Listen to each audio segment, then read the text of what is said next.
That phony IRS spying, well, apparently still spying. This guy might be sloughing it off. Let's just say this guy is just digging in, because you will never believe what the guy digging in just dug up.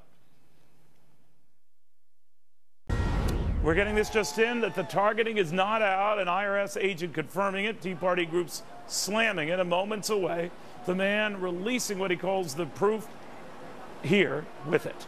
But first, to Mike Emanuel with the latest from our nation's capital. Hey, Michael. Hi, Neil. Tomorrow marks 3 months since the IRS offered an apology for the targeting of conservative groups.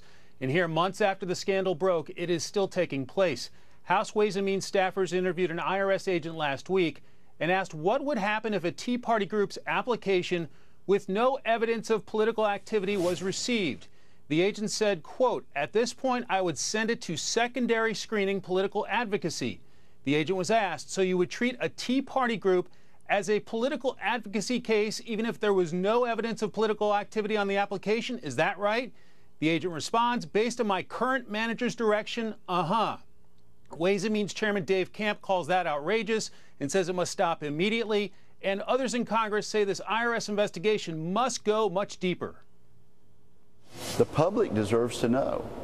And the Congress is conducting a legitimate oversight function in doing this. So, yes, there is some explaining to do, and I think we're asking for that explanation on behalf of the American people, on behalf of people from the right and the left who believe in free expression.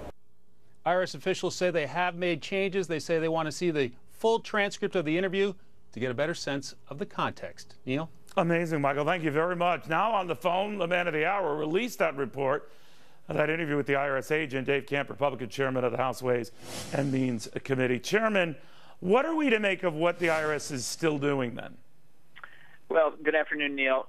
First of all, it's an outrage that they continue to target groups for extra scrutiny based on their name without any evidence of political belief. And obviously, the example we used was Tea Party. And if you're Tea Party, you get secondary screening. But if you're not, you don't. So it's, again, a completely unequal treatment and a targeting of a particular group because of their political beliefs. Do you know whether that's the case, Congressman, or to give the IRS its due, and again, no one's coming on to talk to us to give their due, that this might be, we're continuing something that we said was not a targeted attack on conservative groups, just secondary screenings to check on applicants. What do you make of that? Well, we know they ended the so-called BOLO list, the Be on the Lookout list, which had been used by the IRS, but they're still taking groups and giving them extra scrutiny simply because of their suspected political beliefs. And again, that's got to stop. We were told it had stopped. It really clearly hasn't stopped. It's gone on for at least 3 years now. But Congressman, I got to tell you, it's like it wasn't even an issue among the press corps with the president today, or the president even volunteering an answer on it, updates on it. Never came up. What do you think of that?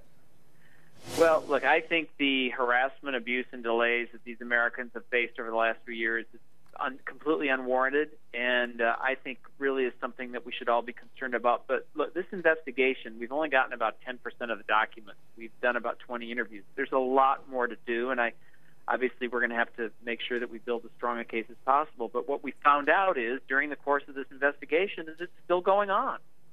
Do you know how many are being targeted? I don't. I don't know that. This is the first that we heard that they were continuing to send cases for extra scrutiny just because they had Tea Party in the name. That's what started this whole thing off. That's what's wrong.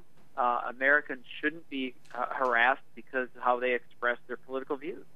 All right, Chairman, thank you very, very much for this update. And as we've said here as well, for liberal groups have said that they were targeted too, we've always been trying to get any one of you on the show to talk about it, but we hear a lot of people saying, all right, cease and desist because liberal groups were targeted as well.